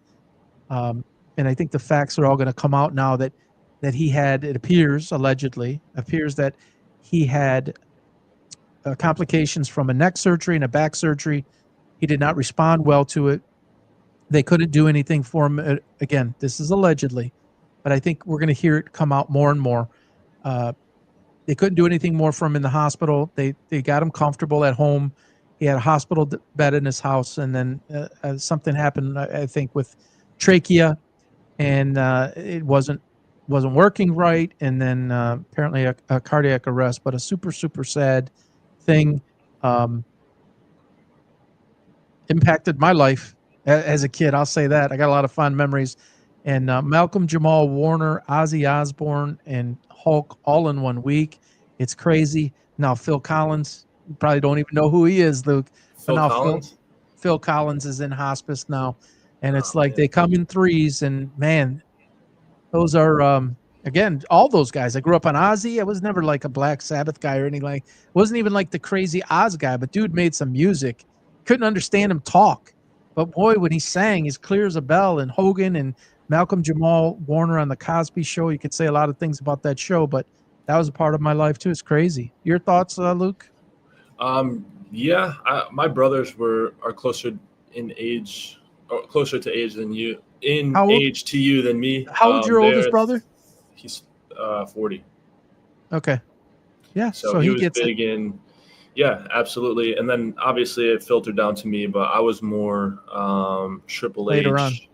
Yeah, those kind of guys. Shawn Michaels was my favorite, but it is sad to see someone who's done so much and get just tarnished, like because I see it on X too, and it's like just like you said, like people make mistakes, and I'm not making an excuse for what he said or anything, but it's like the guy just died. He did a lot of good things besides that one clip or whatever. There's people, if it's about race, there's people. Like what you were talking, I thought about, I don't know if this is crossing the line or not, but Michael Vick, he did some bad stuff, right? But when he passes, everyone's going to say what a great talent that guy was. Playing with him in Madden 04, that's what people are going to remember. Why is this any different? He said the word a few times. Like, I don't want to downplay that part. I don't condone what he said. Yeah, I don't want to like advocate for it or act like it's not a big deal or whatever. But I'm just saying the other things. He just died. Like, celebrate the good things. Appreciate all the things that he did, all the lives that he made just a little bit better. If I remember correctly, he had like a reality TV show too that ran for a while. Yeah. Yeah, that was That was cool too. I remember that. I remember having His a little crush his on his son was daughter. involved in a racing accident where the other gentleman, still living, I believe, but is in full vegetative state. So like, those are and I hated what Michael Vick did, and it still bothers me what Yeah, Michael Vick absolutely. did. But does that define Michael Vick's whole life?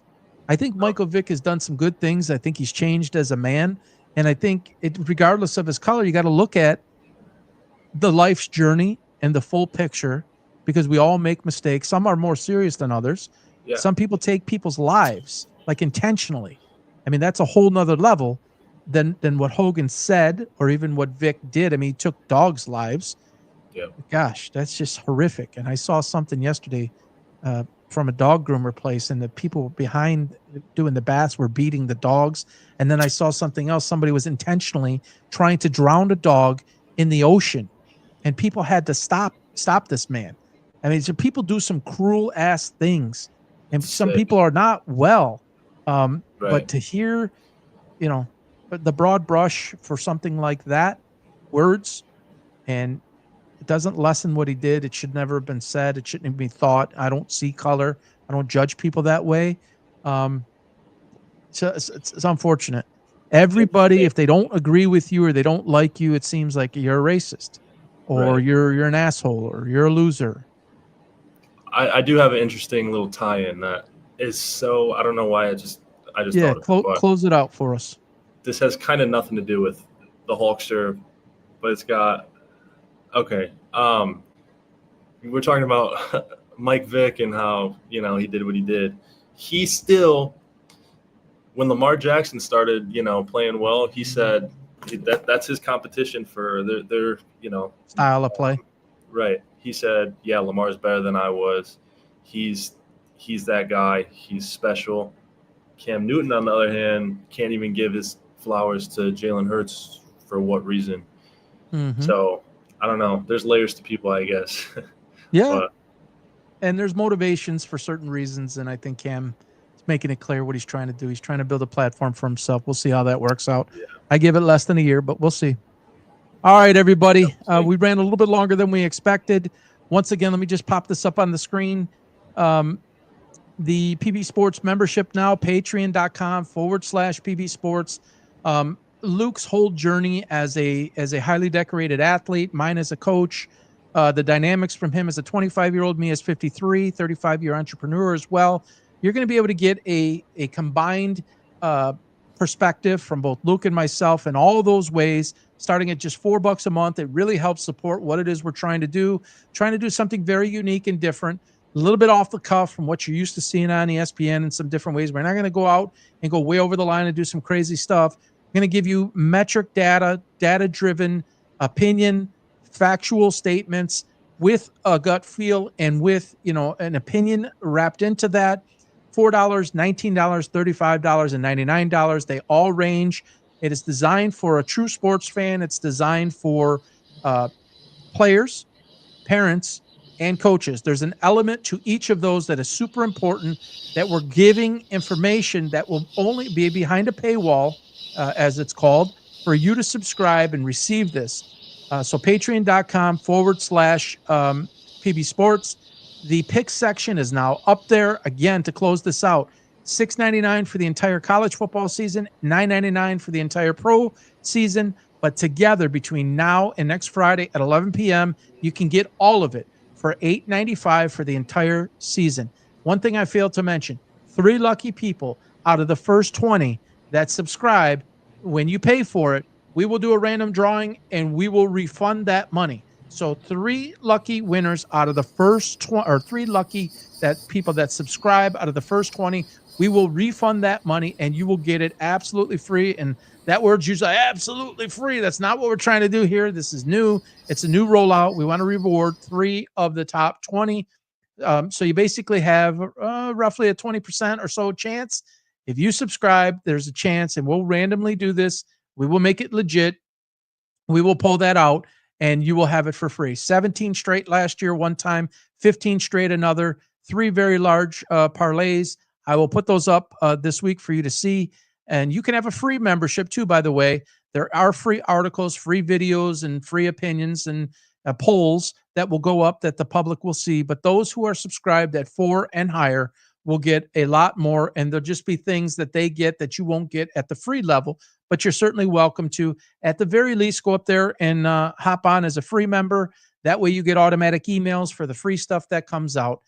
So hope to see you up there at any time. It's live, it's ready to go. So patreon.com/PB Sports. So closing it out for another week. I say it every week. Luke, have a great Saturday. Have a great Sunday and weekend and the next week ahead. I know you got some big things going on. Good luck with that. Everybody enjoy your Saturday and your weekend. And I say it every single week. And if Hulk Hogan and Ozzy Osbourne and Malcolm Jamal Warner didn't give us more reason to believe this, hopefully, I mean, it's got to. Hug someone, hold someone, love someone. Life is short. We'll talk again soon, everybody. Have a great day. Bye-bye now.